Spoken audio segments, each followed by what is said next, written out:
Shalom semuanya, gimana kabarnya? Pasti semuanya sehat-sehat ya. Nah, untuk teman-teman, yuk kita ajak teman-teman kita untuk mengikuti ibadah online kali ini supaya kita bisa bertumbuh bersama-sama. Sebelum kita memulai ibadah kali ini, mari kita siapkan hati untuk menyembah, memuji, dan mendengarkan firman Tuhan. Mari kita berdoa. Tuhan, kami mengucap syukur Tuhan atas kesehatan dan kekuatan yang Kau telah berikan Tuhan. Kami masih bisa berkumpul secara online Tuhan. Dan sebentar kami akan memuji, menyembah Engkau dalam ibadah kali ini Tuhan. Kau yang berkati dari awal, pertengahan hingga akhir. Kau yang terus tuntun kami Tuhan. Di dalam nama Tuhan Yesus kami berdoa dan mengucap syukur. Haleluya. Amin. Shalom Youth and Kids dimanapun kalian berada. Tiba saatnya sekarang kita akan memuji muliakan nama Tuhan. Adalah nama Tuhan yang ditinggikan. Nama Tuhan begitu dahsyat di atas segala nama. Haleluya.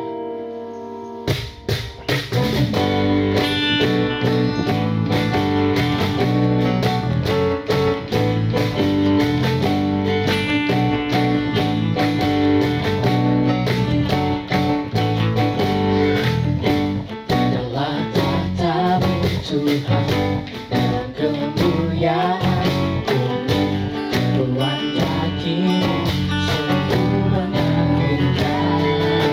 Ombak dan lautan menderu menyanyi bagi-Mu.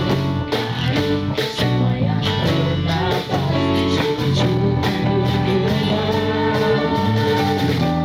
Nama-Mu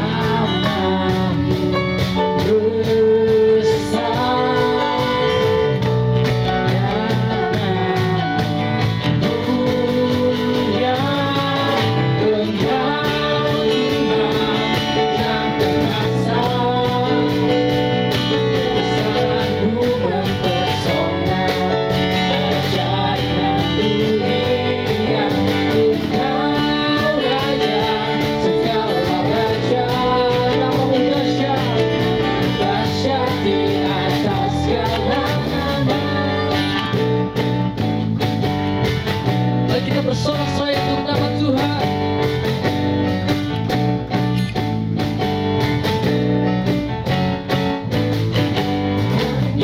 Adalah tahta-Mu Tuhan dalam kemuliaan bumi, tumpuan kaki-Mu sungguh mengagumkan. Ombak dan lautan menderu menyanyi bagi-Mu. Mari semua yang bernafas sujud dan menyembah. Nama-Mu besar, oh Nama-Mu mulia. Engkau Tuhan yang berjasa, kebesaran-Mu mempesona, ajaib dan mulia. Engkau Raja segala raja. Nama-Mu dahsyat di atas segala nama. Haleluya. Kita menyembah satu nama, nama yang berkuasa, nama yang membangkitkan, nama yang menyembuhkan. Haleluya.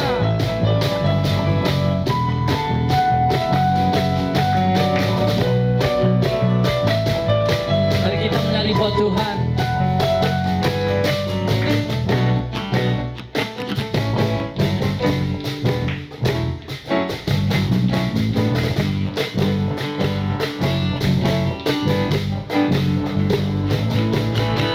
Engkau Tuhan yang berkuasa.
kasih Tuhan.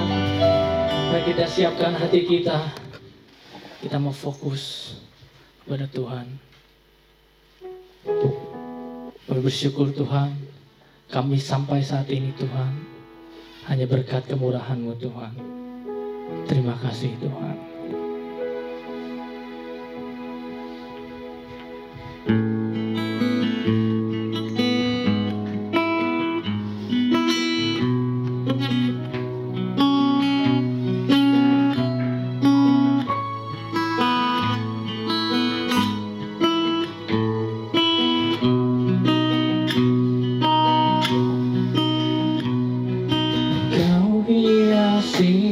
Kehidupanku dengan kemurahan-Mu,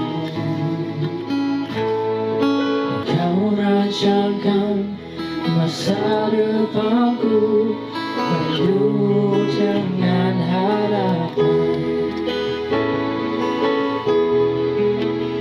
Aku ada saat ini, semuanya karena kasih-Mu. Aku hidup hari ini, semua berkat kemurahan-Mu. Terima kasih Yesus, Engkau sangat baik, teramat baik bagiku.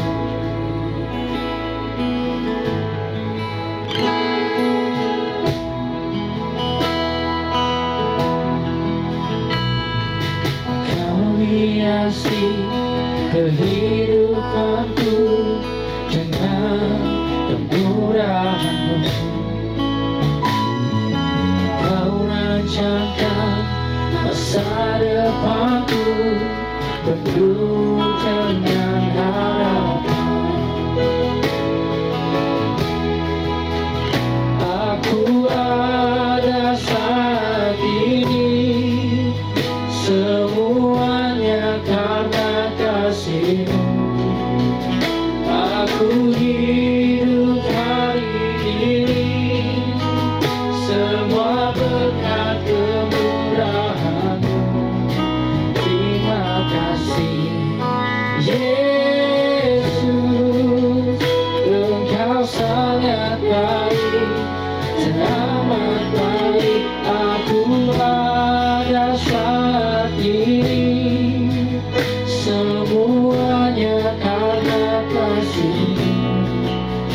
Aku hidup hari ini, semua berkat kemurahan-Mu.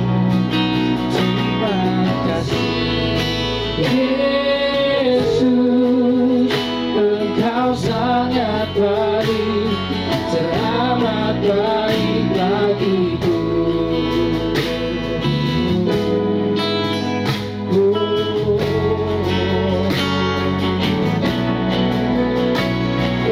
Engkau sangat baik.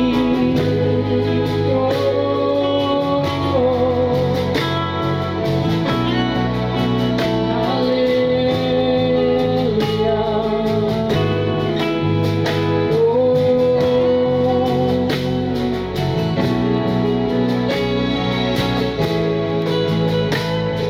Terima kasih Tuhan, terima kasih Yesus.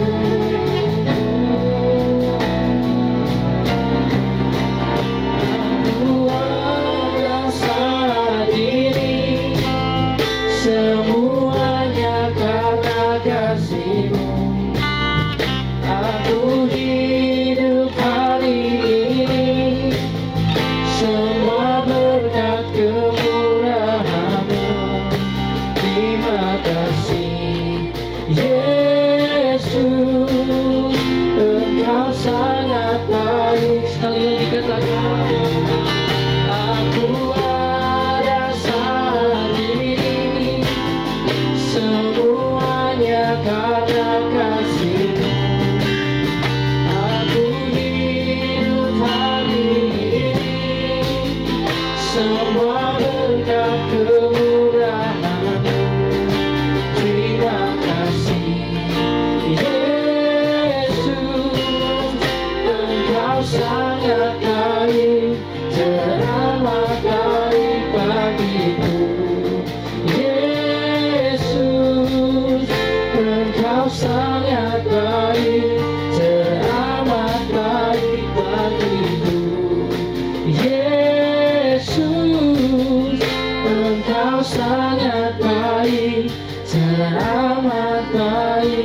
pribadiku.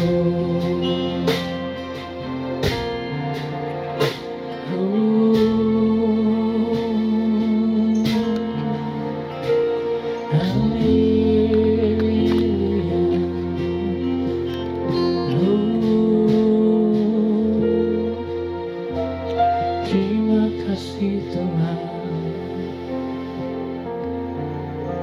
Di dalam kondisi seperti ini, kondisi yang tidak menentu,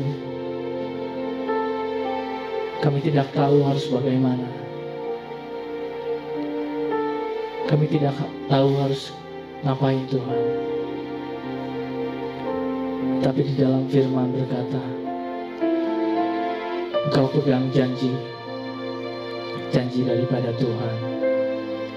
Engkau tidak perlu khawatir dalam menghadapi masalah-masalah yang ada di dalam hidup ini.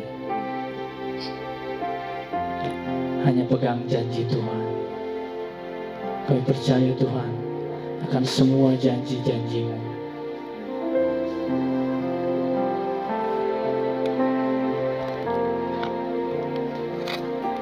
Ku percaya janji-Mu ajaib, terukir dalam kehidupanku. Ku berserah di dalam kekuatan-Mu. Hanya Kau segalanya bagiku.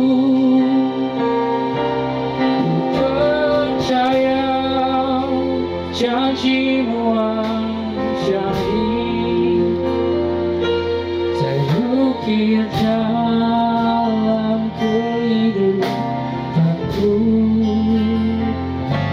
Ku berserah di dalam kekuatan-Mu.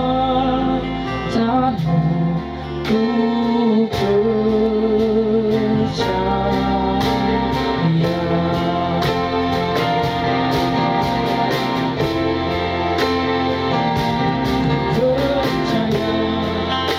janji-Mu ajaib, oh, di dalam kehidupanku. Ku berserah di dalam kekuatan-Mu. Hanya Kau segalanya bagiku. Ku percaya janji-Mu ajaib, terukir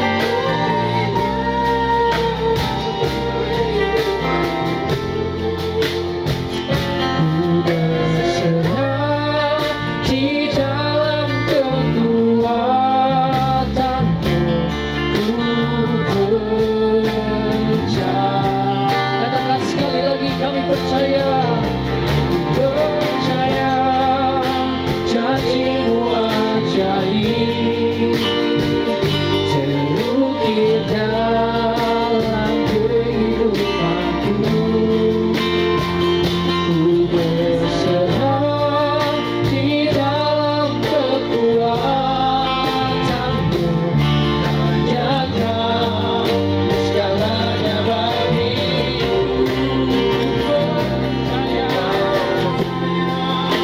Janji-Mu ajaib, terukir dalam kehidupanku.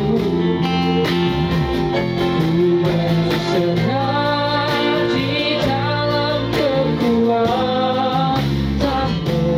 Ku percaya.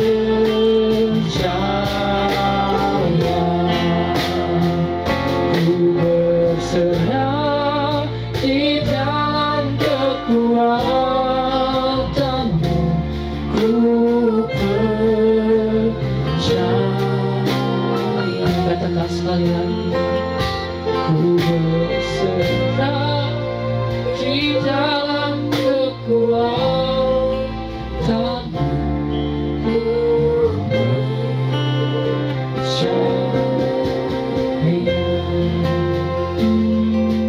Ini kami Tuhan, dengan segala kelemahan kami Tuhan. Kami mau bersatu hati Tuhan untuk meninggikan nama Engkau Tuhan. Kami tahu Tuhan kami tidak layak di hadapan Engkau, tapi yang kami tahu Tuhan,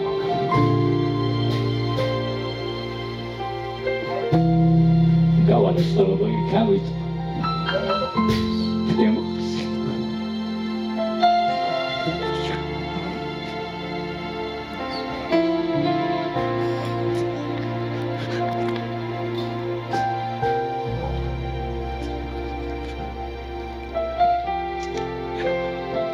Kami menyerahkan seluruh hidup kami Tuhan hanya kepada Engkau Tuhan. Yes Lord Jesus.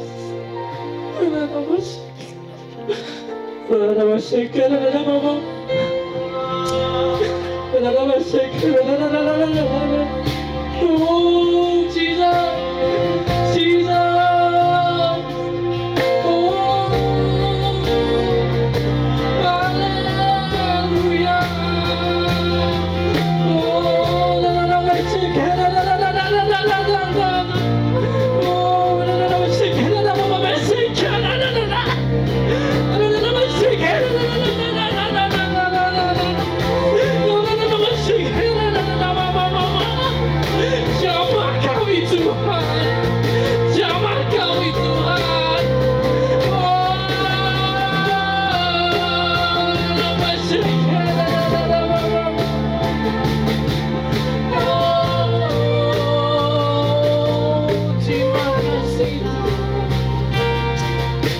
Terima kasih Tuhan. Sore hari ini kami Tuhan, kami membawa hidup kami, menyerahkan kepada Engkau Tuhan. Berkati Tuhan, sebentar lagi kami akan mendengarkan firman-Mu.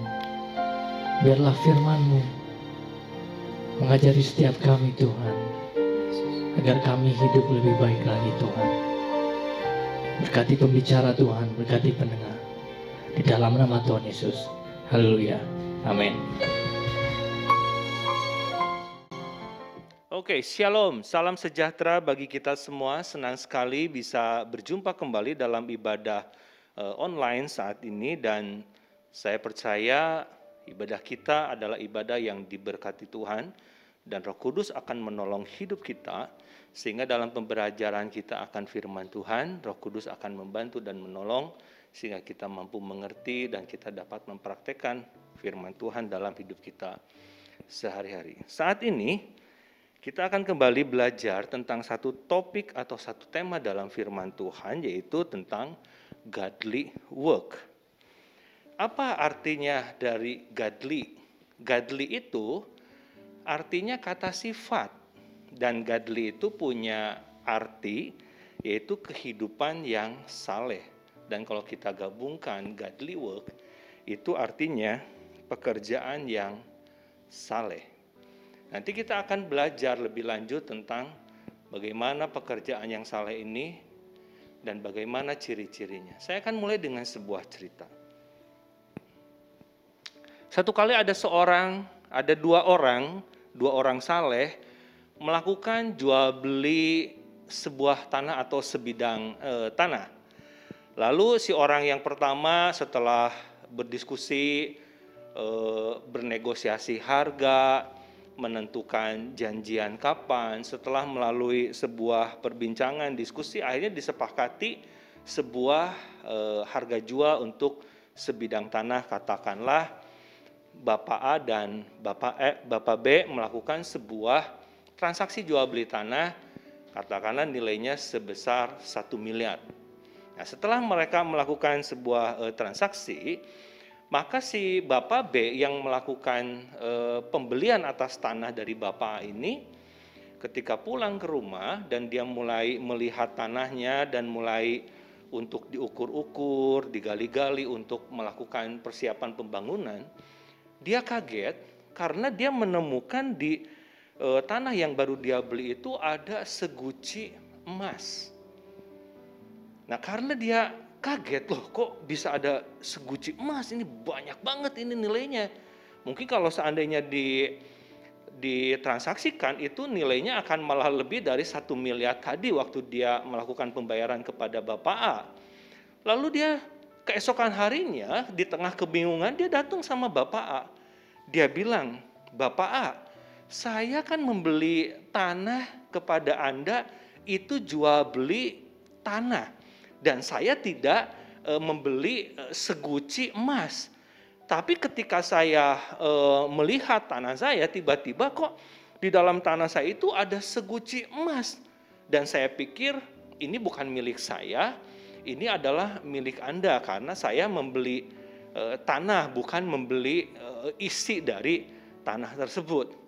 Nah lalu si Bapak A juga yang memang dikenal sebagai orang saleh, dia bilang, oh bukan. Itu pun bukan milik saya, katanya gitu.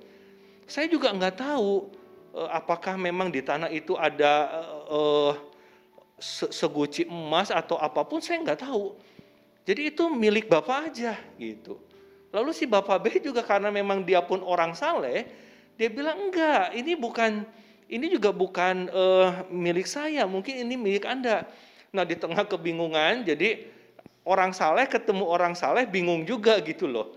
Nah akhirnya kedua orang saleh ini mendatangi seorang hakim untuk meminta petunjuk kira-kira apa yang harus mereka putuskan atau seguci emas itu milik siapa.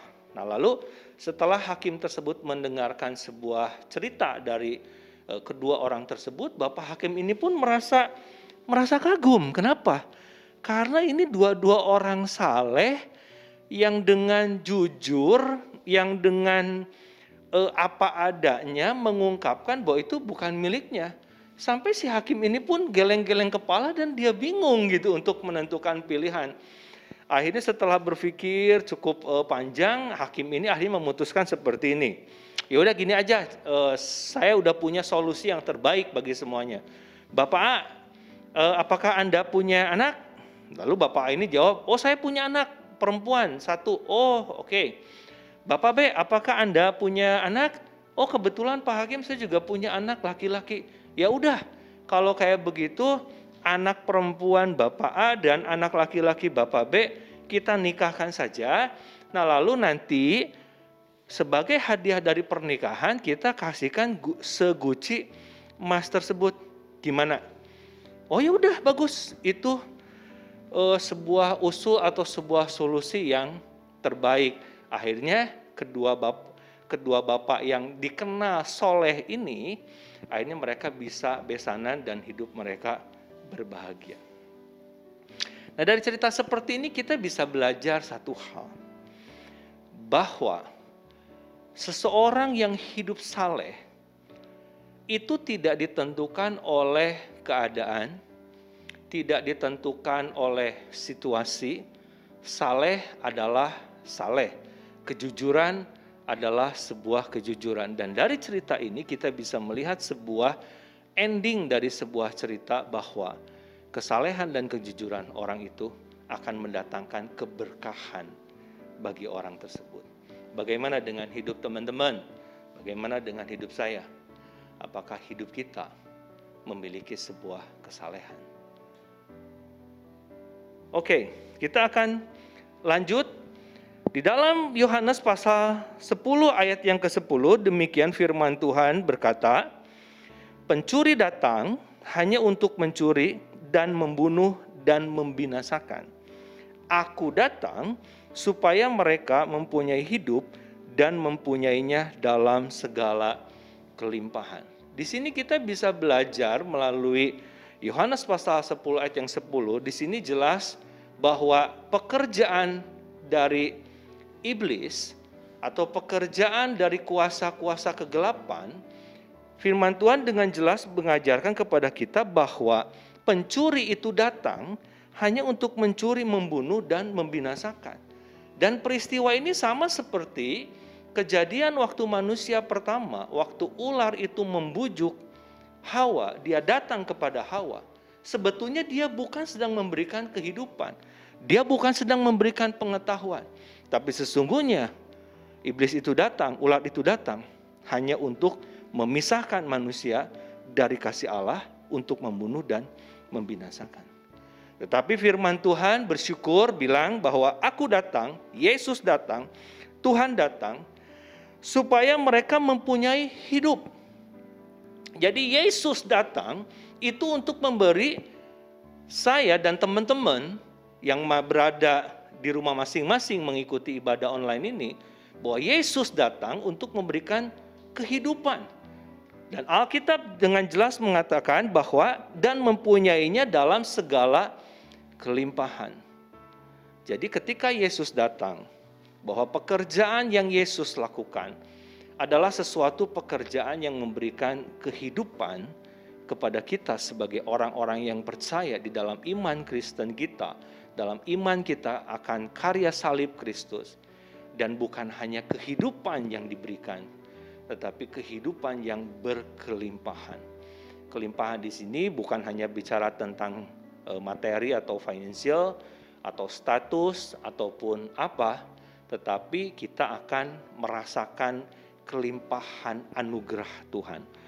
Apalagi di tengah situasi atau pandemi seperti ini, rasanya ketika kita bangun tidur dan kita bangun masih ada di rumah, bukan di rumah sakit, itu pun harus bersyukur.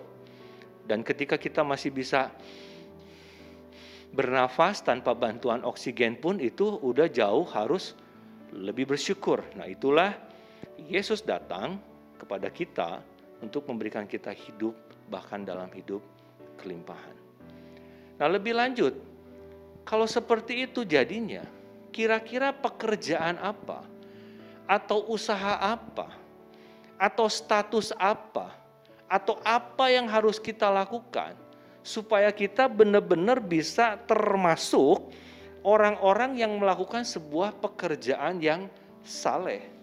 Nah, di sini kita bisa belajar, nanti kita akan belajar melalui satu tokoh dalam firman Tuhan. Sebetulnya dalam Alkitab banyak sekali tokoh-tokoh yang bisa kita belajar yang terkenal dengan kesalehannya, dengan kejujurannya, dengan ketaatannya seperti Ayub, Nuh, Abraham.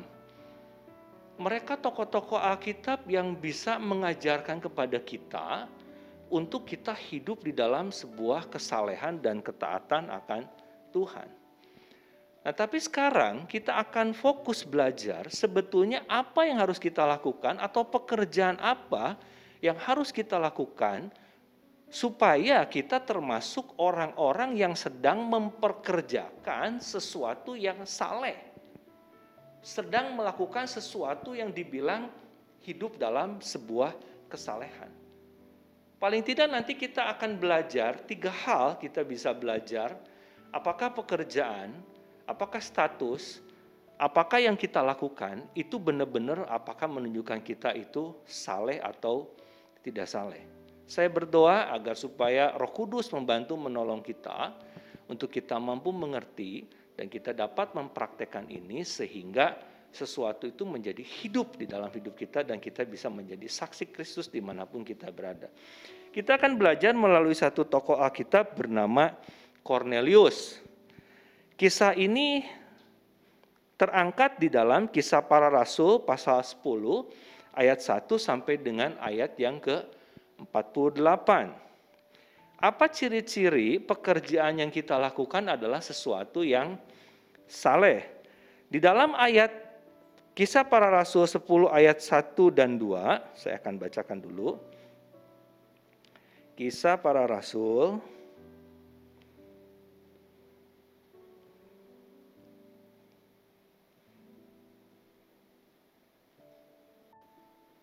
pasal 10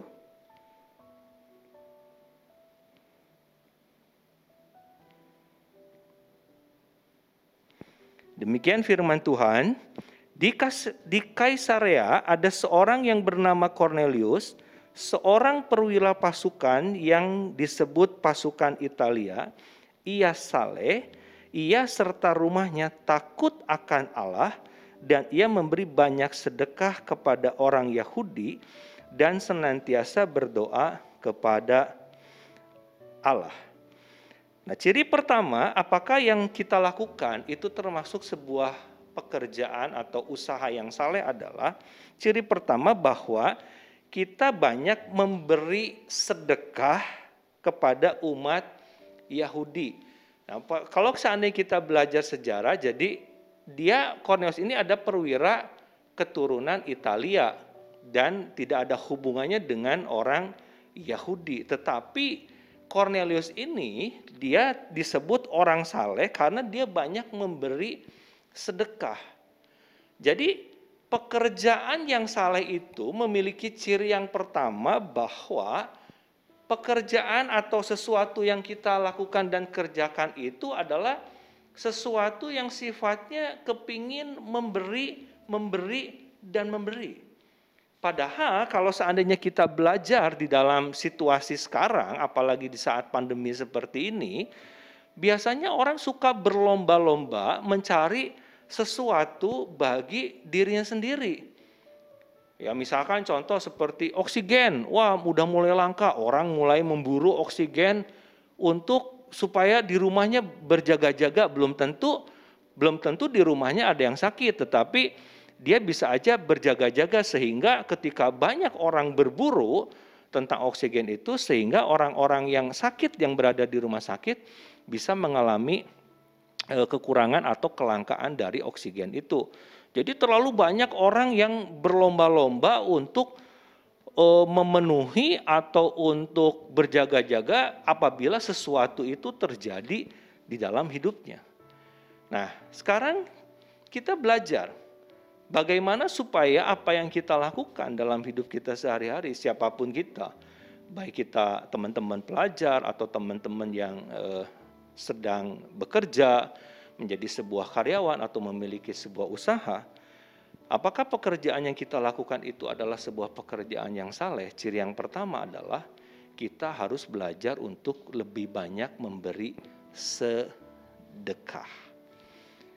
Tetapi di sini kita harus belajar dengan sebuah sesuatu yang bijaksana. Jangan sampai kita juga terjebak dengan ketika kita sudah melakukan sebuah sedekah, ketika kita sudah melakukan sebuah amalan, ketika kita sudah membantu sesama, bahkan mungkin kita membantu orang yang enggak kita kenal sama sekali, lalu kita merasa bangga dengan sesuatu yang kita lakukan itu. Oh, bukan. Jadi kekristenan, Yesus mengajarkan kepada kita bahwa kita hidup dalam kasih, hidup dalam memberi. Jadi kenapa kita memberi sedekah, kenapa kita memberi kasih? Karena kita sudah diselamatkan oleh karya salib Kristus. Jadi kita memberi sedekah atau kita berbuat baik atau kita melakukan sesuatu bagi orang lain dengan memberikan sedekah tersebut bukan berarti kita untuk memperoleh sesuatu, tetapi untuk menunjukkan identitas atau sifat kita bahwa kita adalah orang yang saleh. Bagaimana dengan hidup kita, teman-teman? Teman-teman yang pelajar, teman-teman yang bekerja, yang jadi karyawan, apakah kita sudah belajar untuk memberikan sedekah? Sedekah di sini bukan berarti harus ditentukan dengan jumlah nominal yang besar atau yang kecil, tetapi ini bicara tentang sebuah kerelaan hati. Tapi ini bicara tentang sebuah keikhlasan hati kita. Mari kita sama-sama berdoa agar supaya kita benar-benar bisa punya hati yang mampu untuk memberi sedekah. Yang kedua, yang kita bisa pelajari dari kehidupan Cornelius, pekerjaan yang saleh memiliki ciri yang kedua, yaitu taat dan rela melayani. Itu tertuang di dalam ayat ketiga sampai ayat yang ke-8 dari Kisah Para Rasul tadi. Saya akan bacakan. Dalam suatu penglihatan, kira-kira jam 3 petang, jelas tampak kepadanya seorang malaikat masuk ke rumahnya dan berkata kepadanya, Cornelius. Ia menatap malaikat itu dan dengan takut ia berkata, ada apa Tuhan? Jawab malaikat itu, semua doamu dan sedekahmu telah naik ke hadirat Allah. dan Allah mengingat engkau. Dan sekarang suluhlah beberapa orang ke Yope untuk menjemput seorang yang bernama Simon yang disebut Petrus. Ia menumpang di seorang penyama kulit yang bernama Simon yang tinggal di tepi laut. Setelah malaikat yang berbicara kepadanya itu meninggalkan dia, dipanggilnya 2 orang hambanya beserta seorang prajurit yang saleh dari orang-orang yang selalu bersama-sama dengan dia, dan sesudah ia menjelaskan segala sesuatu kepada mereka, ia menyuruh mereka ke Yope. Nah, ciri yang kedua dari pekerjaan yang termasuk saleh adalah bahwa seseorang itu harus hidup dalam ketaatan dan rela melayani. Coba bayangkan, Cornelius itu seorang perwira, artinya dia punya status, dia punya kehidupan yang sosial yang cukup bagus. Tapi ketika malaikat Tuhan datang dan meminta Cornelius untuk pergi ke satu tempat, dia tanpa harus berdiskusi, tanpa harus bersungut-sungut, tanpa harus mencari alasan, tanpa harus mengkomunikasikan, dia langsung melakukan apa yang menjadi amanat dari malaikat Tuhan itu. Dan tadi dari cerita dalam ayat yang ketiga sampai ke-8 tadi kita bisa melihat dan membaca bahwa Cornelius langsung menyuruh hambanya dan menyuruh prajurit juga yang hidupnya saleh untuk melakukan apa yang dia terima dari malaikat Tuhan tersebut.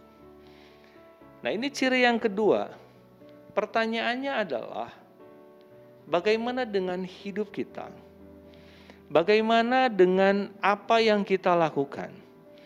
Apakah selama ini kita termasuk orang yang cukup taat dan rela untuk melayani?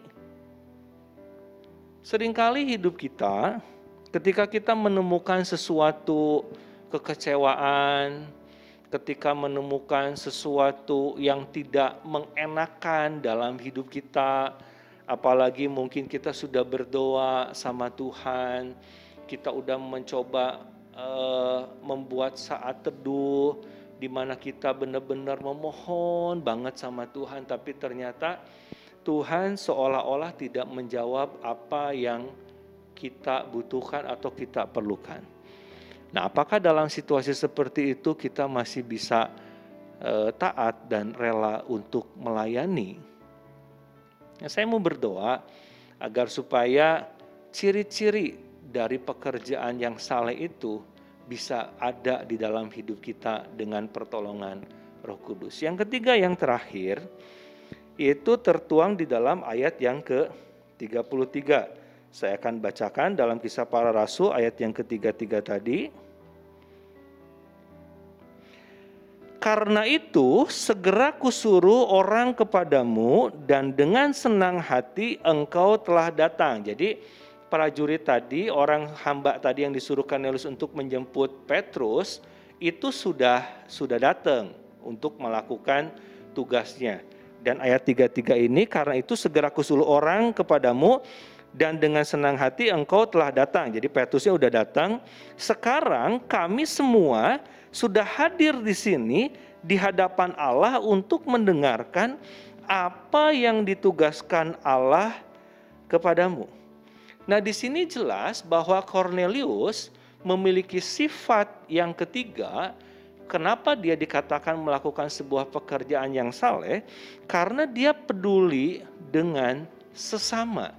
Jadi ciri yang ketiga adalah dia peduli dengan sesama. Apa buktinya dia peduli dengan sesama? Alkitab tadi jelas mengatakan bahwa kami di sini telah berkumpul. Jadi saya hanya membayangkan, jadi ketika Cornelius itu sudah mendapatkan amanah dari malaikat Tuhan untuk menjemput seorang abdi Allah yang bernama Petrus, saya hanya membayangkan, ini cuman berimajinasi, dia mengiklankan atau dia mempropagandakan atau dia mengajak orang-orang untuk berkumpul datang ke rumahnya, yang mungkin kurang lebih pengumumannya bahwa seorang imam atau abdi Allah akan datang berkunjung ke tempat kita, mari kita sama-sama dengarkan kira-kira petunjuk dari Tuhan itu apa? Sabda Tuhan itu apa? Kira-kira petunjuk dari Tuhan itu untuk kita lakukan itu apa? Nah, jadi ciri yang ketiga bahwa Cornelius melakukan sebuah pekerjaan yang saleh adalah bahwa ketika dia mendapatkan amanah dari Tuhan, ketika dia mendapatkan sesuatu petunjuk dari Tuhan, justru dia menyebarkan hal itu dengan menunjukkan sebuah kepedulian kepada sesama. Nah, hari ini, kalau seandainya kita semua sudah tahu bahwa Alkitab adalah kabar baik, bahwa Yesus adalah jalan keselamatan, apakah kita juga sudah peduli dengan keluarga kita, dengan sahabat kita, dengan sanak saudara kita, atau orang-orang yang kita cintai yang mungkin mereka belum mengenal siapa Kristus itu? Inilah kesempatannya bagi kita. Di tengah situasi yang tidak menentu seperti ini, mari kita sama-sama meminta pengurapan dari Roh Kudus agar supaya setiap kita menjadi saksi Kristus. Dan apa yang kita lakukan dan pekerjaan atau sesuatu yang kita lakukan itu adalah sesuatu yang dibilang saleh, yaitu ketika kita memiliki ciri yang pertama kita memberi sedekah, yang kedua kita taat dan rela melayani, dan yang ketiga kita peduli dengan sesama. Saya berdoa saat ini supaya Roh Kudus memenuhi setiap kita dan memberikan kita satu power, satu booster, satu kekuatan untuk kita mampu melakukan ini sehingga nama Tuhan dipermuliakan dan dimanapun kita berada kita menjadi saksi Kristus dan ujung-ujungnya adalah nama Yesus dipermuliakan, nama Tuhan dipermuliakan dan kita bisa menjadi manfaat bagi diri sendiri dan bagi sesama. Tuhan Yesus memberkati. Nah, gimana dengan firman-Nya? Kita semua terberkati oleh firman-Nya ya. Sebentar saya akan membacakan beberapa pengumuman. Yang pertama, kami mengucapkan terima kasih kepada hamba-Nya yang telah menyampaikan sebagian kebenaran firman-Nya. Semoga beliau dan keluarga diberkati berlimpah-limpah. Yang kedua, untuk persembahan, teman-teman bisa memberikannya melalui nomor rekening atau QR Code berikut ya.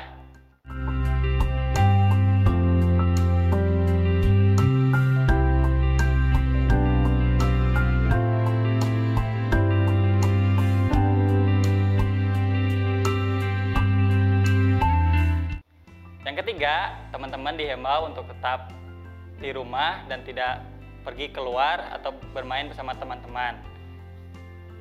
Teman-teman tetap untuk mengikuti peraturan pemerintah yang telah diumumkan. Dan untuk teman-teman yang terpaksa untuk keluar dengan kepentingan yang mendesak atau urgent, teman-teman tetap mengikuti prokes yang ada. Yang selanjutnya, selamat mempersiapkan tahun ajaran baru untuk teman-teman yang masuk SMP, SMA, ataupun naik kelas. Semoga tetap semangat dan tetap memuliakan nama Tuhan dan masa depan kalian masing-masing ya. Dan yang terakhir, untuk teman-teman kami ucapkan selamat datang kepada yang baru hadir atau baru mengikuti ibadah online kali ini. Tetap setia di dalam Tuhan dan tetap mengikuti ibadah online selanjutnya. Dan untuk info-info yang lebih lanjut, kalian bisa follow terus IG kami @BethelTeamTSM dan @BethelYouthTSM. Dan jangan lupa follow juga YouTube channel kami BethelTeamTSM. Mungkin sekian pengumuman yang bisa saya sampaikan. Sebelum itu, sebelum menutup ibadah kali ini, mari kita satukan hati, mari kita berdoa. Tuhan, terima kasih Tuhan, kami telah mendengarkan sebagian dari firman-Mu Tuhan. Tuhan berkati Tuhan firman yang telah disampaikan supaya menjadi rema dalam hidup kami dan kami bisa melakukan firman yang telah disampaikan dalam kehidupan kami sehari-hari Tuhan. Tuhan, sebentar kami akan berpisah satu sama lain dan kami akan menerima doa berkat dari hamba-Nya. Kita akan mengakhiri ibadah online kita saat ini.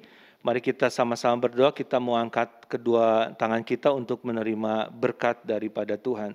Terima kasih Tuhan Yesus untuk segala kesempatan kami sudah memuji nama Tuhan, kami sudah mendengarkan firman Tuhan dan kami juga sudah menerima pengurapan yang baru. Inilah saatnya bagi kami untuk kami menerima berkat, damai sejahtera, dan kasih sayang daripada Allah melalui putranya Roh Kudus menyertai kehidupan kami mulai hari ini sampai selama-lamanya. Haleluya. Amin.